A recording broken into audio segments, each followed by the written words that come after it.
صاحب آپ کی اور شہباز شریف صاحب کی ٹائم میں بس اتنا ہی فرق ہے کہ ادھر جو دھاریاں تھیں وہ بلو اور بلیک تھیں اور آپ نے ساری ریڈ کر دی ہیں. یہ ریڈ لائٹ آپ نے کل دکھائی ہے جن کے لیے ان کو بہت بری طرح محسوس ہوئی ہے. اچھا please if you don't mind. ہاں نو میں شہباز شریف صاحب کا تذکرہ کر رہی تھی تو ہم واپس آتے ہیں ایجنڈے کی طرف. اور ایجنڈے میں سر فہرست ہے شہباز شریف صاحب کا اقوام متحدہ کی جنرل اسمبلی سے دوسری بار بطور وزیر اعظم خطاب.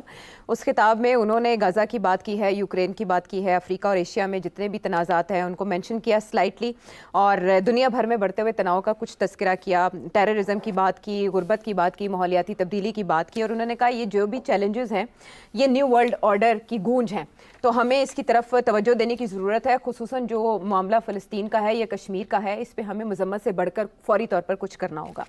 ایک چیز جس کو لے کر کچھ جو ناقدین ہیں وہ برہم ہے وہ یہ کہ آپ نے عالمی سطح پر اس پلیٹ فارم پر جو لوکل ایشوز ہیں یا پاکستان کی اکانومی ہے اس کا تذکرہ کیوں کیا, جس میں شہباز شریف صاحب کا یہ کہنا تھا کہ مؤثر پالیسیز کی بدولت پاکستانی معیشت بہتری کی طرف گامزن ہے, معاشی اشاری بہتر اور مہنگائی میں کمی ہوئی ہے, بحرانی صورتحال میں معیشت سنبھالی, آج ترقی کی راہ پر گامزن ہے. ان اے وے انہوں نے عالمی پلیٹ فارم کو اپنے آپ کو کریڈٹ دینے کے لیے استعمال کیا.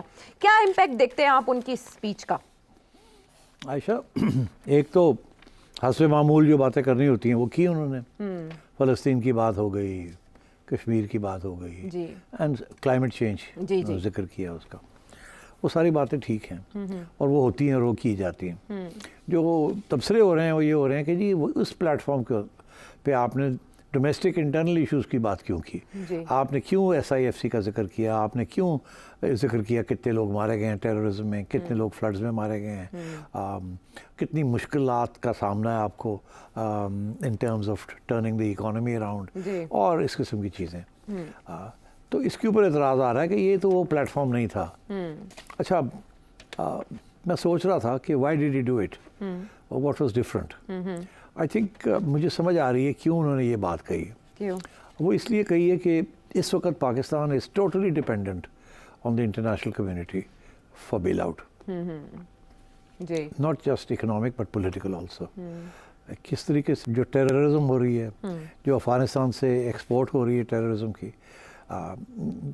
اور جس طریقے سے بڑے ممالک کے انٹرسٹس ہیں پاکستان میں, اور جو ہماری ڈیٹ پروفائل ہے multilateral and bilateral, تو میرا خیال ہے he was trying to tell the international community کہ تھوڑی سمپتھی کے ساتھ ہمیں ٹریٹ کریں آپ. ہم بڑے مشکل راستے ہم نے اختیار کیے ہیں, بڑے مشکل موڑ پہ ہم پہنچے ہوئے ہیں, وی نیڈ یور سپورٹ. اور ہی مسٹ ہیو تھاٹ کہ this is the right forum, because actually international forum تو تھا اور پیغام بھی دینا تھا. اور یہ کہ آئی ایم ایف نے اوکے بھی کر دیا وچ از این انڈورسمنٹ, جو یہ کہہ رہے تھے ان کا بیانیہ جو ہے اس کو آئی ایم ایف نے انڈورس کر دیا. اور آپ کو پتہ ہے بھی ہم آگے جا کے ڈسکس کرتے ہیں آج آئی ایم ایف کا پروگرام اور اس کا مطلب کیا ہے. مگر میرا خیال ہے کہ that is why he choose this opportunity. اور پھر آپ نے دیکھا سائڈ لائنس کے اوپر انہوں نے آئی ایم ایف کے لوگوں کے ساتھ بھی ملاقات کی, ورلڈ بینک کے لوگوں کے ساتھ بھی کی, کلائمیٹ چینج کے لوگوں کے ساتھ بھی بات کی, وہاں سے بھی 1 بلین مانگ رہے ہیں ان سے بھی.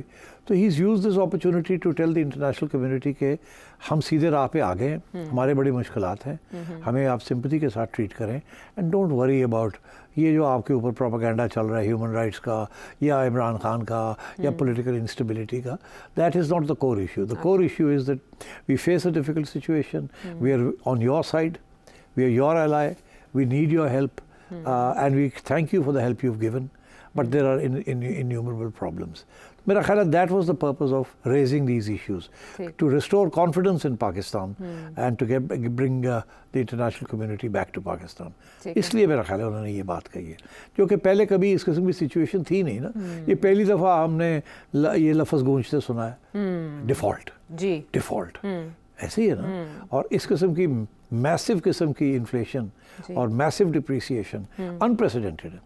اور پھر یہ جو کہ آئی ایم ایف پروگرام جو ہے آیا گیا, اور پھر اس کو کتنا عرصہ لگا اس کو نیگوشیٹ کرنے میں. So I think that is what he was trying to do. Okay, یعنی غیر معمولی حالات میں کچھ غیر معمولی اقدامات اٹھانے پڑتے ہیں. یہ انہی میں سے ایک تھا. اب جب IMF ڈیل کی بات ہو رہی ہے, اس کی پہلی قسط بھی پاکستان کو جاری کر دی گئی ہے. اور اس سے پہلے میں یہ تذکرہ کر دوں کہ شہباز شریف صاحب کا کیونکہ خطاب ہو گیا, ہم ملاقاتیں بھی ہو گئیں, تو یہ کہا جا رہا ہے کہ وہ منگل کو وطن واپس بھی آ رہے ہیں 1 اکتوبر کو. تو IMF ڈیل اور آپ نے تذکرہ ڈیفالٹ کا کیا. لوگ کہہ رہے ہیں کہ جس تبدیلی کا انتظار تھا وہ تبدیلی آ گئی ہے اور چیزیں اب بہتر ہونا شروع ہو جائیں گی. ڈیفالٹ کا خطرہ مکمل طور پر ٹل گیا سیٹھی صاحب؟ اور جی اس معاہدے کے بالکل ٹل گیا. اور دیکھیے یہ اب میں نہیں کہہ رہا, یہ SIFC نہیں کہہ رہی, یہ شہباز شریف نہیں کہہ رہا, یہ نون لیگ نہیں کہہ رہی, یہ پیپلز پارٹی نہیں کہہ رہی. کہنے دو ان کو, ہم ان کی بات نہیں مانتے کہ کیا کوئی تبدیلی آئی ہے یا آ رہی ہے. بات مانتے ہیں ہم IMF کی, کیونکہ IMF نے یہ جو آپ کو 7 بلین دیا ہے نا, یہ بڑی کھینچتے ہیں اس کے, یہ سوچ سمجھ کے ایک ایک چیز کو دیکھ کے, ایسے جیسے کہ کوئی ایکسٹرنل آڈیٹر نہیں بیٹھا ہوتا آپ کے سر کے اوپر اور کمپلائنس کروا رہا ہوتا ہے. اس طریقے کے ساتھ رلا کے ہمیں اس نے یہ ایجنڈا جو ہے وہ امپلیمنٹ کروایا. اور آج کی اخباریں بھری ہوئی ہیں کہ IMF کے جو مین نیگوسیٹر ہیں فار پاکستان, انہوں نے جو کلین چٹ دی ہے اور تعریف کی ہے کہ پاکستان بہت مشکل حالات سے باہر نکلا ہے اور بہت بہادری کے ساتھ انہوں نے ریفارم پروگرام انڈرٹیک کیا ہے. اور تو یہاں تو تعریف ہو گئی اور اب حالات بہتر ہونے کی طرف جا رہے ہیں, اور وہ یہی ان کی خواہش ہے کہ اسی طریقے کے ساتھ ریفارم ایجنڈے کو آگے لے جایا جائے. تو یہ ان کی طرف سے تعریف ہوئی ہے. دیکھیے وہ ان کا ضروری نہیں تھا کہ کہتے کچھ, اب ہو جو گیا تھا پلان, تو مطلب ہے مگر ان کی طرف سے اتنا پازیٹیو بات آئی ہے, تو میں سمجھتا ہوں that is the biggest complement that this government can expect. کہ IMF نے صرف پیسے نہیں دیے آپ کو, IMF نے کہا well done and keep going. تو I think this is a great green signal. اس کے ساتھ بہت فرق پڑے گا, کیونکہ IMF نے یہ بھی بات کہہ دی ہے کہ UAE نے, دبئی نے, چائنا نے آپ کی بڑی مدد کی ہے اور انہوں نے کمٹمنٹس کی ہیں کہ آگے بھی وہ مدد کریں گے, جو کہ ایک پوائنٹ تھا IMF کا کہ ہم پیسے دیتے ہیں مگر آپ نے ان سے بھی تو پیسے لینا, یا ان سے بھی کوئی سہولتیں لینا, ان سے بھی کوئی ڈیٹ جو ہے اس کو پوسٹ پون کریں یا ریسٹرکچر کریں یا وغیرہ وغیرہ, یا ڈپازٹس لیں. تو اب تینوں ممالک نے یہ ایشورنس دے دی ہے اور گارنٹیز دے دی ہیں جو کہ وہ چاہتے تھے. تو دس از اے گریٹ اچیومنٹ, اس میں کوئی شک ہی نہیں ہے. ہاں, تو فوری اثرات اس کے کیا ہوں گے جس سے لگے کہ دیکھیے فوری اثرات تو آپ کو نظر آنے شروع ہو گئے. پہلی بات تو یہ ہے کہ جو تنگی تھی فارن ایکسچینج کی وہ کم ہوگی, آپ کے ریزروز بڑھتے جا رہے ہیں. دوسری بات یہ ہے کہ انفلیشن جو 40% سے چل رہی تھی 8-9 پہ آ گئی ہے, بہت بڑی بات ہے. تیسری بات یہ کہ جو ریٹ آف انٹرسٹ تھا, جو کاروباری لوگ تھے جو 20% 21% پہ سود لے کے سرمایہ لے کے اس قسم کی ہائی ریٹ آف سود پہ وہ کام نہیں کر سکتے تھے. تو انڈسٹری کے اتنے بڑے پروفٹس نہیں ہوتے, کیپٹل اتنا مہنگا ہو جائے تو کوئی لون نہیں لیتا. تو اس لیے اب وہ 18 پہ آ گیا ہے اور امید یہ ہے کہ اگلے 2-3 مہینے میں وہ 15 پہ آ جائے گا. تو اس کے ساتھ اور بھی لوگ قرضے لینے شروع کریں گے بینکوں سے, جیسے وہ لیں گے تو پھر اکنامک ایکٹیویٹی بڑھنی شروع ہو جائے گی. اسی لیے یہ کہا جا رہا ہے کہ انٹرنیشنل پرائس آف آئل بھی گر رہی ہے, کافی گر گئی ہے, اور آگے جو امکان ہے کہ شاید آئل پرائسز جو فیول پرائسز ہیں یہ گریں گی ہمارے یہاں. تو اس قسم کی جو مشکل وقت تھا میرا خیال ہے وہ ختم ہو گیا ہے عام لوگوں کے لیے. اب جو مشکل وقت مطلب جتنا آنا تھا وہ آ گیا ہے. اب جو مشکل وقت آ رہا ہے وہ امیر لوگوں کے لیے آ رہا ہے, کیونکہ یہ جو سارے ٹیکس ریفارمز جو ہو رہے ہیں یہ ہٹ کریں گے امیر لوگوں کو, جو کہ ہم کب سے کم کہہ رہے ہیں کہ یہ جب تک امیر اپنا سیکریفائس نہیں کریں گے. اب یہ جو انکم ٹیکس ریٹ 35% پہ چلا گیا, یہ کچھ میرا خیال ہے amongst the highest in the world. England میں بھی اتنا ہائی نہیں ہے. ایک بات تو یہ جو امیروں سے ہی لیں گے نا. دوسری بات یہ ہے کہ یہ جو سارے نان فائلرز کے اوپر ایکشن لیا جا رہا ہے, اس کے ساتھ تو اب کوئی بچے گا نہیں. ودن 6 months آپ دیکھیے گا کہ سب 90% جو نان فائلرز ہیں وہ فائلرز بن جائیں گے اور پھر ٹیکس دینا شروع کر دیں گے تاکہ جان چھٹے ان کی. کوئی گاڑی نہیں خرید سکے گا, کوئی باہر نہیں جا سکے گا, بیکاز وہ کہیں گے NTM نمبر دیں, اور اگر آپ کے پاس NTM نمبر ہے تو وہ چیک کریں گے آپ نے فائل کیے ہیں ریٹرنز کے نہیں ریٹرنز فائل کیے, اور پھر آپ کو روک دیں گے. اور اسی طریقے کے ساتھ جو آپ کے اکاؤنٹس کے اندر اربوں روپے آتے ہیں جاتے ہیں اور آپ فائلر نہیں ہیں وہ اب آپ پکڑے جائیں گے، کیونکہ آپ فائلر نہیں ہیں تو آپ وہ خرچہ نہیں کر سکیں گے.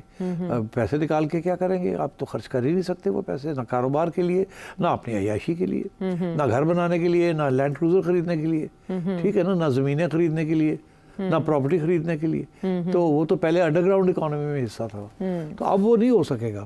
تو یہ کچھ عرصے کے لیے تنگی ہوگی امیروں کو. فار ایگزامپل پراپرٹی پرائسز سارے پاکستان میں گر گئی ہیں. کیوں؟ ڈیفنس میں لاہور میں چلے جائیں 40% پرائسز گری ہوئی ہیں پلاٹس کی. کوئی خریدنے کے لیے کوئی تیار نہیں ہے. کیوں؟ ایک تو یہ کہ اب دکھانے پڑیں گے جو پیسے آپ جس سے خرید رہے ہیں کہاں سے آئے. اگر آپ نان فائلر ہیں تو آپ خرید ہی نہیں سکتے. اب آپ فائلر بن کے جب خریدتے ہیں تو سارا ریکارڈ آ جاتا ہے سامنے انکم ٹیکس اتھارٹیز کے. تو اب یہ وقت لگے گا پراپرٹی پرائسز کو بڑھنے میں. ابھی لوگ چپ کر کے بیٹھے ہوئے ہیں دیکھنے کے لیے کہ یار یہ آگے کہاں جائے گا، کتنے حد تک یہ گورنمنٹ سیریس ہے، نہیں سیریس، کیا ہوگا. مگر جب یہ لگے گی نا ان کو، جب لینے جائیں گے کچھ یا کرنے جائیں گے تو ہو نہیں سکے گا. پھر جا کے یہ ریئلائزیشن ہوگی کہ اب فائلر بننا پڑے گا اور ڈیکلیریشنز کرنی پڑیں گی. تو میرا خیال ہے یہ سال لگ جائے گا، آہستہ آہستہ لوگ آئیں گے اس کی طرف. شروع میں نہیں آئیں گے.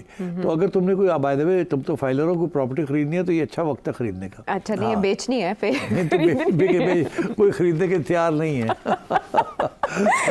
یہ اچھی خبر نہیں ہے، لیکن اچھی خبروں میں یہ مجھے بتا دیں کہ کیا اس ڈیل کا ملنا اور IMF پروگرام کا آنا اس حکومت کی پائیداری کی گارنٹی سمجھی جا سکتی ہے؟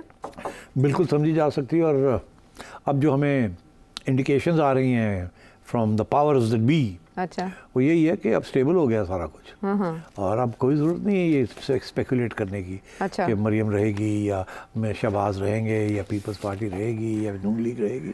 سب رہیں گے کیونکہ everybody is doing a good job. تو اس لیے I think credit has to go to the joint home, جسے کہتے ہیں نا سیم پیج ارینجمنٹ جو اب چل رہا ہے. لیکن اس کے امتحان اور بھی ہیں جو IMF کی شرائط ہیں، ان میں سے آپ کو پتہ ہے کچھ ایسے معاملات ہیں جس پر پاکستان پیپلز پارٹی آن بورڈ آنے کو تیار نہیں تھی. وہ کیا تھی؟ نجکاری کا program, NFC award, there are so many other things جو وہ ابھی آئی نہیں نا، صوبوں کے معاملات. ہاں جی وہ ابھی نہیں نا آئی. اچھا وہ جب ابھی کہہ رہی ہے نا IMF کہہ رہی ہے کہ NFC ایوارڈ کو بھی ری نیگوشیٹ کریں، وہ پیپلز پارٹی نہیں کرے گی، پھر وہ کبھی بھی نہیں کرے گی. تو پھر کیا مطلب ہے؟ as long as the overall targets are being met تو ایکسپلین کیا جا سکتا ہے کہ اتنا آسان نہیں ہے.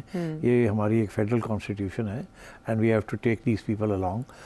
چھوٹی موٹی کنسیشنز ہو سکتی ہیں ادھر ادھر، بٹ کیا کہ سارے NFC ایوارڈ کو کھول دیا جائے؟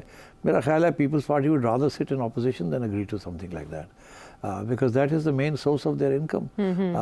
And how سندھ کو انہوں نے اسٹیبل کر کے رکھا ہوا ہے. بیکاز پیسہ کافی آ جاتا ہے فیڈرل گورنمنٹ سے اور وہ آرام سے خرچ کرتے ہیں اور آرام سے سائفن آف بھی کرتے ہیں جو کرتے ہیں، اور کام چل رہا ہے اور اسی طریقے کے ساتھ ووٹس بھی پڑتے ہیں. تو everybody is happy in Sindh. اچھا تو KP گورنمنٹ کے بھی تحفظات اس سے ریلیٹڈ سامنے آ رہے ہیں آہستہ آہستہ کر کے. جب شہباز شریف صاحب ملک واپس آئیں گے تو کیا سب کو آن بورڈ لیا جائے گا، اعتماد میں لیا جائے گا IMF ڈیل کے حوالے سے کنسنسس پیدا کرنے کے لیے؟ کیونکہ ریفارمز تو کرنا پھر سارے نہیں، وہ تو دیکھیے کنسنسس اور نو کنسنسس. اب سچویشن یہ ہے کہ اس وقت جو گورنمنٹ ہے وہ ہے پیپلز پارٹی، نون لیگ اور پتہ نہیں 6-7 اور چھوٹی اتحادی ہیں. تو وہ تو they are all on board. وہ اب نہ ادھر کے رہے نہ ادھر کے رہے. تو رہ گئے PTI کو تو تکلیف اس بات کی ہوگی کہ یہ کامیاب ہوتے جا رہے ہیں. یہ اگر یہ کامیاب ہو گئے تو یہ تو اسٹیبلائز ہو جائیں گے، اسٹیبلائز ہو گئے تو کنسالیڈیٹ ہو جائیں گے، کنسالیڈیٹ ہو جائے تو لانگیوٹی مل جائے گی. تو پھر یہ جو اگلے سال یہ سال الیکشن کرانی ہے یہ تو فارغ ہو جائے گا. اور جو پیغام مل رہا ہے وہاں سے بھائی لوگوں سے وہ تو یہی ہے کہ بیٹھ جاؤ 5 سال تو اسی سارے اتھے ہی ہیں، کسی نہیں جا رہے. تو یہ پیغام تو اچھا نہیں لگے گا نا PTI کو. وہ تو اس انتظار میں تھے کہ یہ فیل ہو جائیں گے، IMF آئے گا نہیں، ڈیفالٹ ہو جائے گی اور امریکہ جو ہے وہ آ کے ٹھاپ لگائے گا اور یہ ہوگا اور وہ ہوگا. وہ تو نہیں ہونے جا رہا. اچھا ویسے ایسے لگتا ہے جیسے کل بھی آپ نے کچھ خبریں دیں اور پھر آگے یہاں پر ایک بڑا ایونٹ ہونے جا رہا ہے، ورلڈ لیڈرز آ رہے ہیں اس میں. اب چائنا کے وزیر اعظم بھی ایکسپیکٹڈ ہیں اور آئینی ترامیم کے حوالے سے بھی آپ یہ پریڈکشن دے چکے ہیں کہ حکومت کے حق میں ہی ہوگا معاملہ. تو جو سیاسی بے یقینی ہے آپ سمجھتے ہیں جو پریویل کر رہی تھی پاکستان تحریک انصاف کی طرف سے نا وہ ختم ہونے جا رہی ہے, معاشی بے یقینی ختم ہونے جا رہی ہے, ڈائریکشن ملنے لگی ہے اکانومی کو اور پاکستان کو؟ ڈائریکشن تو مل گئی ہے, کیا اس ڈائریکشن پہ چل سکیں گے کہ نہیں چل سکیں گے وہ سوال ہے. مگر میرا خیال ہے کہ اب کوئی چارہ نہیں ہے ان سے کسی کے پاس, اور اس پہ چلنا ہی پڑے گا. اب بہت بڑے قدم اٹھا لیے انہوں نے, مشکل قدم. اب